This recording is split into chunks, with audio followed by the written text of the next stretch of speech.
আলহামদুলিল্লাহি ওয়া কাফা ওয়া সালামুন আলা ইবাদিহিল্লাযীনা ইসতাফা আম্মা বা'দ।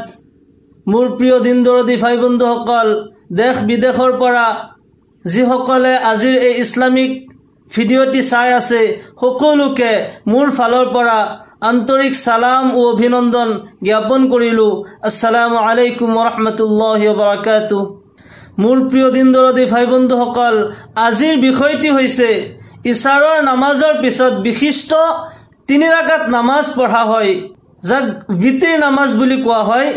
বিতিৰ নামাজৰ 3য় ৰাকাতত সূৰা ফাতিহা আৰু অন্য সূৰা পঢ়াৰ পিছত এটি তাকবীৰৰ মাধ্যমত, তাকবীৰৰ পিছত এটি দোয়া পঢ়া হয়, যাক দোয়ায়ে কুনুত বোলে।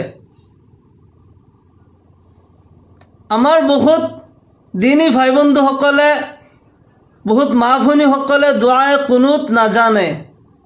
হালাকে দোয়ায়ে কুনুত, বিতিৰ নামাজত দোয়ায়ে কুনুত পঢ়াটো ৱাজিব হয়। যদি নপঢ়িলে সিজদা সহু ৱাজিব হ'ব, আৰু যদি সিজদা সহু নিদিলে নামাজেই নহ'ব। কিমান ইম্পৰ্টেণ্ট দোয়া হয়। আমি বহুতেই হয়তো মাদ্ৰাসাত যোৱা নাই, মক্তবত যোৱা নাই, এতিয়া ডাঙৰ হৈ গৈছো, নামাজটো ফৰজ হৈছে, নামাজটো পঢ়িব লাগিব, কিন্তু লাজৰ কাৰণে আমি কাৰোবাক নুসুধো, বা বহুতেই ব্যস্ততাৰ কাৰণে পঢ়াৰ টাইম নাপায়। তেওঁলোকৰ কথা চিন্তা কৰি আজি মই এই ভিডিঅ'টি বনাই আছো। এই ভিডিঅ'ৰ মাধ্যমত মই আপোনাক দোয়ায়ে কুনুত কেনেকৈ আপুনি পঢ়িব লাগিব সহি আৰু শুদ্ধভাৱে অসমীয়া উচ্চাৰণৰ সৈতে মই স্ক্ৰীনত দি দিম, আৰু এটা এটাকৈ শব্দ কৈ দিম। আপুনি পঢ়ি পঢ়ি মুখস্থ কৰি ল'ব। মোৰ লগে লগে পঢ়ি যাব, ইনশাআল্লাহ আপোনাৰ দোয়ায়ে কুনুত ইয়াদ হৈ যাব, মুখস্থ হৈ যাব। প্ৰথমতে আমি জানি লওঁ দোয়ায়ে কুনুত কাক বোলে আৰু কুনুত মানে কি। আৰু ইশাৰৰ বিতিৰ নামাজৰ শেষ ৰাকাতত এই দোয়াটোৱে পঢ়িব লাগিব নে ইয়াৰ বাহিৰে বেলেগ কোনো দোয়া পঢ়িলেও হ'ব? মাসআলাটো প্ৰথমতে বুজি লওঁ। কুনুত মানে হৈছে একান্তভাৱে পঢ়া দোয়া। দোয়ায়ে কুনুত মানে হৈছে নামাজৰ ভিতৰত পঢ়া দোয়া। ইশাৰৰ নামাজৰ পিছত বিতিৰ নামাজৰ আখিৰি ৰাকাতত, শেষ ৰাকাতত সূৰা ফাতিহা আৰু অন্য সূৰা মিলোৱাৰ পিছত এটা দোয়া পঢ়িব লাগে। ইয়াতে কিন্তু মাসআলাটো জৰুৰীভাৱে হ'ব পাৰে আপুনি ইয়াৰ আগত এই মাসলাটো আপুনি শুনা নাই। এই জায়গাত আপুনি যিকোনো দোয়ায়ে মাসুৰা, দোয়ায়ে মুনকুলা পঢ়িব পাৰে, যিবোৰ হাদিসৰ পৰা বা কোৰআনৰ পৰা আহিছে। দুৰ্ৰে মুখতাৰ হাশা ইবনে আবিদিনত লিখিছে, ইয়াতে যিকোনো দোয়া আপুনি পঢ়িব পাৰে, যেনে ৰব্বানা আতিনা ফিদ দুনিয়া হাসানা, এই দোয়া পঢ়িলে। আপুনি যদি সেইখিনিও নাজানে, আল্লাহুম্মা গফিৰলি 3 বাৰ কৈ আল্লাহুম্মা গফিৰলি, আল্লাহুম্মা গফিৰলি, আল্লাহুম্মা গফিৰলি আপুনি পঢ়ি দিয়ে, তথাপিও ৱাজিব আদায় হৈ যাব, কুনুত আদায় হৈ যাব। কুনুতৰ যি ৱাজিব হয় আদায় হৈ যাব। কিন্তু আমি যিটো দোয়া পঢ়ো, আল্লাহুম্মা ইন্না নাস্তাঈনুকা, এই দোয়াটোৰ ফজিলত বেছি আছে। হানাফি মজহাবত এই দোয়াটোক তৰজিহ দিয়া হৈছে। গতিকে আপুনি সেই ঠাইত যদি ৰব্বানা আতিনা ফিদ দুনিয়া পঢ়িছে, তথাপিও কুনুত আদায় হৈ গৈছে, তেতিয়া সেই সময়ত ৰব্বানা আতিনা ফিদ দুনিয়া এই দোয়াটোক দোয়ায়ে কুনুত বুলি কোৱা হ'ব। আৰু যদি সেই দোয়াটো বাহিৰত পঢ়ে, তেতিয়াহ'লে তাৰ নাম হ'ব দোয়ায়ে মাসুৰা বা দোয়ায়ে মসনুনা। মাসআলাটো বুজি ল'ব। নামাজৰ ভিতৰত যি দোয়া পঢ়া হয়, সেই দোয়াৰ নাম হৈছে দোয়ায়ে কুনুত।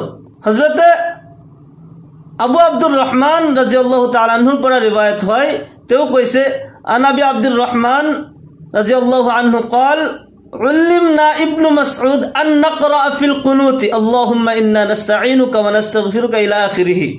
হযরত আবু আব্দুর রহমান রাদিয়াল্লাহু আনহু কয়, আমাক আব্দুল্লাহ ইবনে মাসউদ রাদিয়াল্লাহু তাআলা আনহু কুনুতত এই দোয়া পঢ়িবলৈ কৈছে, এই দোয়া শিকাইছে যে আমি এই দোয়া পঢ়ো, আল্লাহুম্মা ইন্না নাস্তাঈনুকা ওয়া নাস্তাগফিরুকা। এই দোয়াত ফজিলত বহুত আছে। এই ঠাইত বিতিৰ নামাজৰ আখিৰি ৰাকাতৰ সূৰা ফাতিহা আৰু অন্য সূৰা মিলোৱাৰ পিছত ইয়াতে যিকোনো দোয়ায়ে মসনুনা, দোয়ায়ে মাসুৰা পঢ়িলে কুনুত আদায় হৈ যাব। এইটো হৈছে মেইন মাসলা।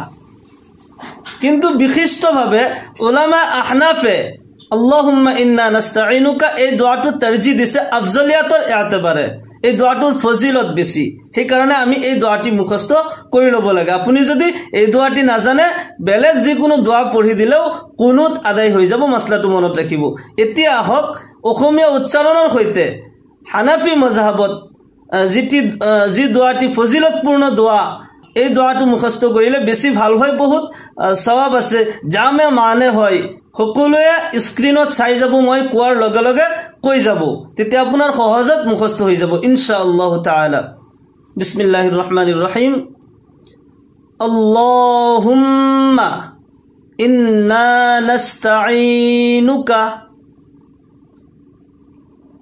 আল্লাহুম্মা ইন্না নাস্তাঈনুকা ওয়া নাস্তাগফিরুকা ونستغفرك ونؤمن بك ونتوكل عليك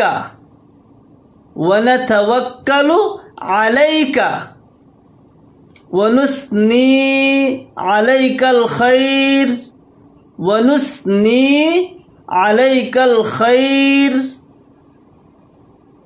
ونشكرك ولا نكفرك বলি নকব তেতিয়া হলে ভুল হৈ যাব ولا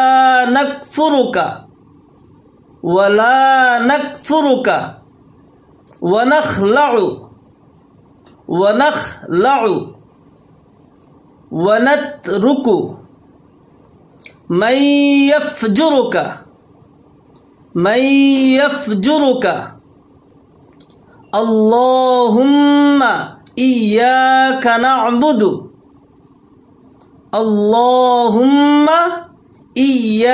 نعبد ولك نصلي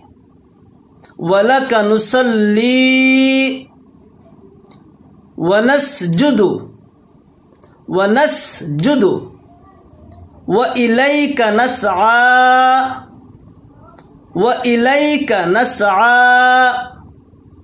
ونحفد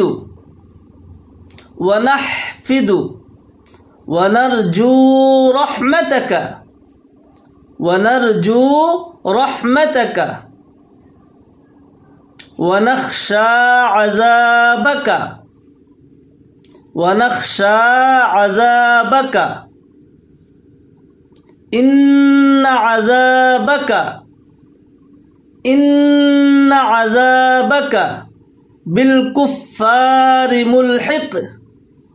إن عذابك بالكفار ملحق এতিয়া হক গোটেইখিনি একেলগে মই কৈ যাও আপুনি চাই যাব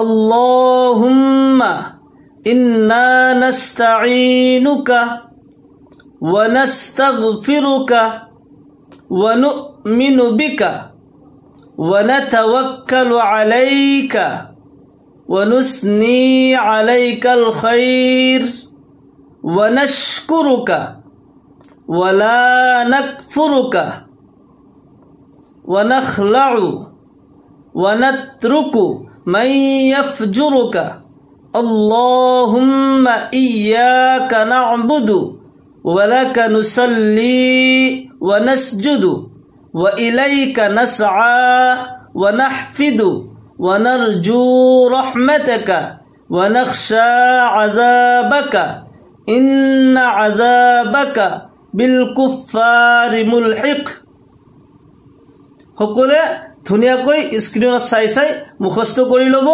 ইনশাআল্লাহ আমাৰ সকলোৰে ফায়দা হ'ব আশা কৰো আমি সকলোৱে এই দোৱাৰ পৰা উপকৃত হ'ব পাৰিম আজি এই ভিডিওটি যদি আপোনাৰ ভাল লাগিছে ধুনিয়াকৈ এটা কমেন্ট দিব আৰু লাইক কৰিব মোৰ চেনেলত নতুন হলে সাবস্ক্ৰাইব কৰাটো নাপাহৰিব ইনশাআল্লাহ আল্লাহ ৰাব্বুল আলামিন আমাক সকলোকে জাযাই খাইৰ দান কৰক সকলোকে ইহকাল পৰকালত কামিয়াবি দান কৰক সকলোকে আল্লাহুম্মা আমিন ওয়া আখিৰু দাওয়ানা আনিল হামদুলিল্লাহি ৰাব্বিল আলামিন আসসালামু আলাইকুম